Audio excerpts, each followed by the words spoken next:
Hey, everybody, and welcome into the latest episode of the Westwood Living Podcast. A very lively Westwood Family Chiropractic office for good reason, because Dr. Peter Kevorkian and Dr. Patti Giuliano are back. Congratulations. Welcome home. Homecoming for you. Are you excited to be back? What's it like for you to come back? I drove down the driveway at 11 this morning, and the snow started sprinkling, and everybody was blaming me that I brought the snow. And I got teary-eyed, though, coming down the driveway. I just miss everybody so much. So much of what you have built here has been based on relationship. Absolutely. But you can tell just by the parade of people walking in today and giving you hugs how much of an impact you've had on their lives. So let's start there before we hop into talking about this brand new book, which I'm very curious to hear about. The concept of relationship building and how that really has been the essence of what has made Westwood Family Chiropractic as successful as it is. Was that your vision and Peter's vision from the beginning, that it was about relationships? Absolutely. Always, always. We knew that we would have a referral practice, and that's really how we geared all of our marketing efforts, so to speak, were internal, you know. And we knew that if we were able to connect with people and allow them to see that something inside of them that was really special, if we could bring that out in them, not just chiropractically by adjusting them, and that way also, you know, turning, as we say, we turn on the light switches when we adjust people. But the relationships have always been a key to our practice. And with that, when we do marketing, I know a lot of the kids are doing social media marketing these days. We tell the students, go out and speak to groups, let them see you, connect with them, shake their hands, give them hugs, and let them see that you're a caring, loving, compassionate person. And you can see it again in the parade of people who walk in, that it is generational. And you have been in this town for more than 40 years. When I first met you, you were about to celebrate your 40th anniversary. So we're knocking on the door of 43 at this point, and you see kids, babies, toddlers, and people who are over 80 years old coming into this practice, and it becomes a part of their life. I'll tell you this much. I became a regular participant in the practice. What would you call me? I don't even think you call me a patient. A practice member. A member, right? I became a member, and it has, and I'm not just being this, I'm not being, what's the right word? I'm not placating you by saying this. Mm-hmm.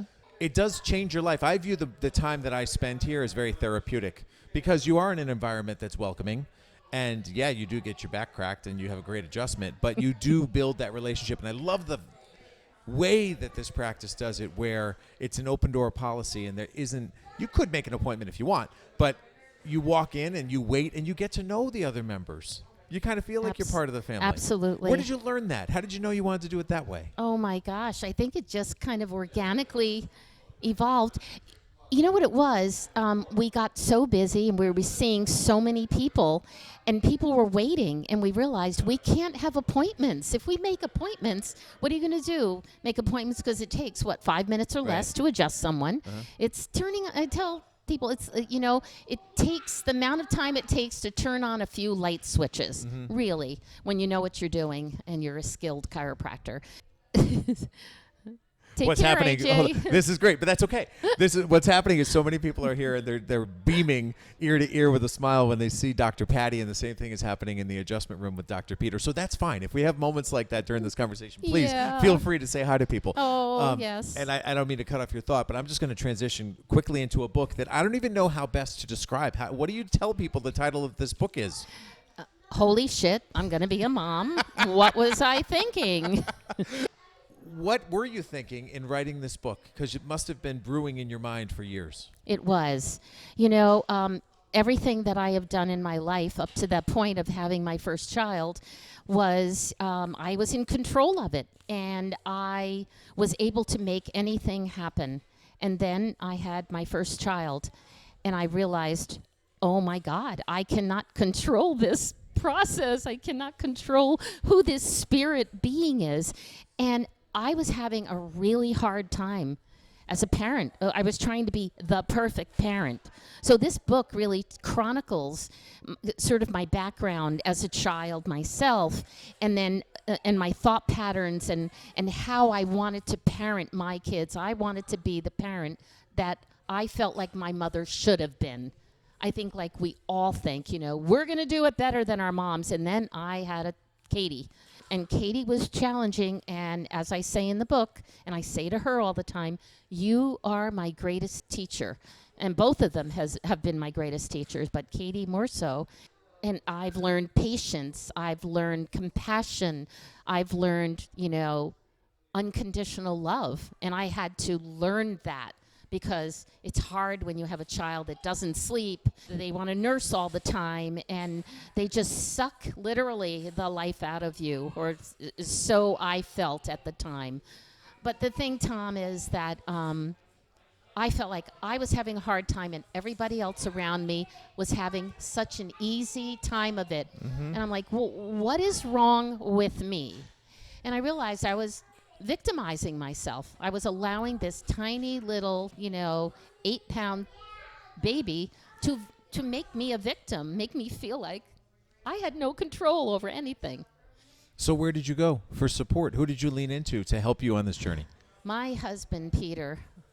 What a blessing. Peter would come up from the office. We had a home office down the street. He would come upstairs, and he would say to me, isn't she cute? And I would say, you need to take her before I put her through a wall. It's terrible because I waited like 3.5 years before I got pregnant. It wasn't happening. And I felt so guilty that this child that I wanted for so many years, and I wanted to put her into the wall. But she pressed every button, right? And she pressed a button that you couldn't ever anticipated a child might. And I've been blessed with 2 girls myself, and, it's not easy. And I give a lot of credit to their mom, Nicole, who's done a fantastic job. And it hasn't been easy. And there are things that you can't prepare for, and you're not coached in. And I love what you said about your kids being your teachers and then teaching you things like patience. Because we are control freaks. I can admit that. I'll raise my hands and say that I want to be in control of a situation. But sometimes when you are striving to build an independent spirit, that independent spirit's going to drive you down a lane that you didn't anticipate. I would guess you talk about that here. I do. I talk about how if you want your kids to learn boundaries and learn how to say no, you have to allow them to do that at home. And you have to be an example for the boundaries for them. You have to create boundaries. And I didn't always. I remember I would say to Katie and Christopher, Mommy will be with you in a couple minutes. And then 20 minutes later, my daughter would come up to me and say, you lied to me.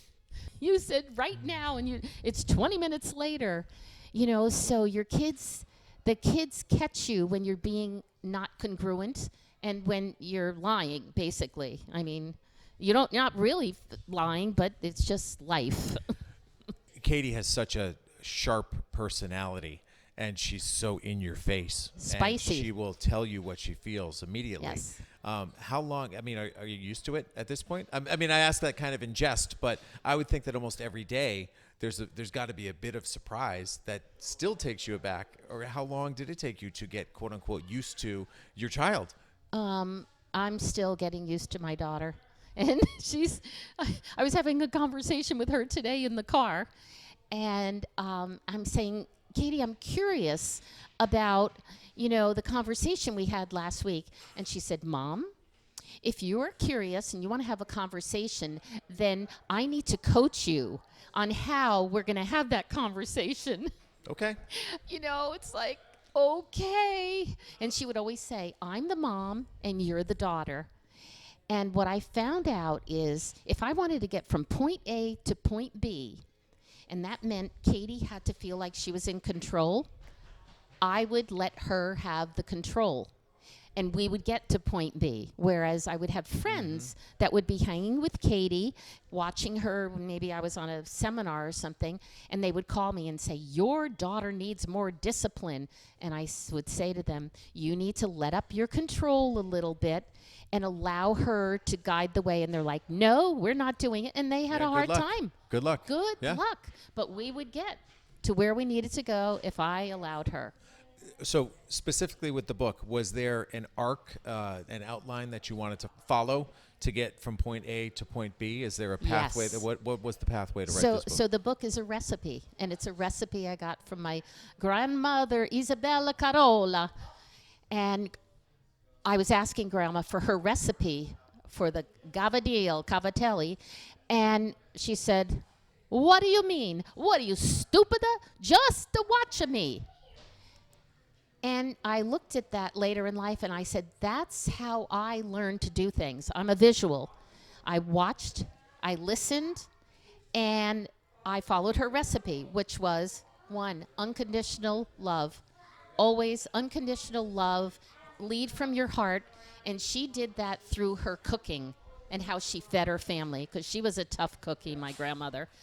And then intuition, like trusting your intuition. She trusted that she knew how to make that recipe better, or she knew how much salt needed to go in by tasting it and experiencing it. And that's how I ended up parenting my kids. And then live true to your values. Know what your philosophy in life is and follow it. In even the hardest of situations, if you stick to that, you're going to be okay. So, I mean, this is a recipe, yes, for parents, but it's a recipe for all of us to kind of look at our life and follow those three things, and I think you'll be in good shape. What's the number one thing you'd like people to say after they read it to you? To say, Patti, I could relate to so many stories in your book, and the later chapters are about parenting the parents and loosening the apron strings. So it runs the gamut from, pre-birth to birthing, all the way up to assisting your dying parents and honoring their wishes. Mm-hmm. And so I would like people to say that they learned so much, that it was funny, and they couldn't put it down, and it really helped them in parenting. As well as my editor, who doesn't have kids, said she sat there with tissue box reading so many of the stories because she could relate to them as a daughter. Okay. I love it. So it's called Holy Shit, I'm Going to Be a Mom. What Was I Thinking? I love the cover. And where can people get it? Oh, you can get it on Amazon. You can also ask your local bookstores, and they can order it through their means. Barnes and Noble. Just go online, and or they can go to my website and write me a note, and I'll get it sent to you. Now, when you say your website, you're talking westwoodfamilychiropractic.com? No. Okay, what's your website? Dr. Patti with an I, Giuliano. Okay. And is it dedicated mostly to the book, or what else do you have on your website? Oh, I have a couple of blogs, and I don't have as much as I should have on that website. Understood. Truly. Well, we have reason to bolster it up. That's great. Okay, I got to ask you the one question about living on the West Coast. What a crazy transition it's been for you and Dr. Peter. You're back here for a short amount of time, but give everybody an update as to how things are going out there. Well, Dr. Peter is just rocking it at Life Chiropractic College West. He's one of the executive vice presidents there. And I am learning how to, do nothing. I know. Recently retired Dr. Patti Giuliano, by the way. Yes. And, I fought it for the first 6 or 8 months. And now I've been there for 11 months. And I'm learning how to just take it easy. I take care of myself. I make us meals. I love to cook, and I'm actually able to cook now because I'm making the time to do it, and I do love it. So I tell people I'm a housewife, which back in the 70s I never wanted to be a housewife. Hippies didn't do that. But I'm loving it now. What do you think about what's transpired here since you did leave, to see what you've built be handed over, in a sense, to what Dr. John and Dr. Catherine and the rest of the team are doing? What's that feel like? Oh, I am so thrilled, so happy, and I've been asked by people to franchise this because this is a successful model.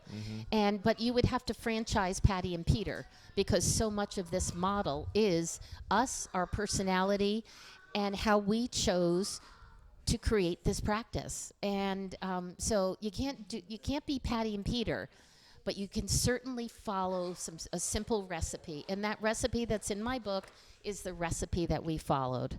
That's fantastic. So. Let's leave it there. There's people who still want to say hello. That is Dr. Patti Giuliano. You can read the book, Holy Shit, I'm Going to Be a Mom. What Was I Thinking? You can find it on Amazon.com. Let's start there. And otherwise, you can go to the website previously mentioned. You can see it here on the slate if you're watching this podcast on YouTube. But welcome back. Enjoy your time here. Thank you so much for the time. Thanks, Tom. Thanks so much. Great chatting with you. And as always, folks, if there's someone else you want me to have a conversation with, just send an email, tleyden@bestversionmedia.com.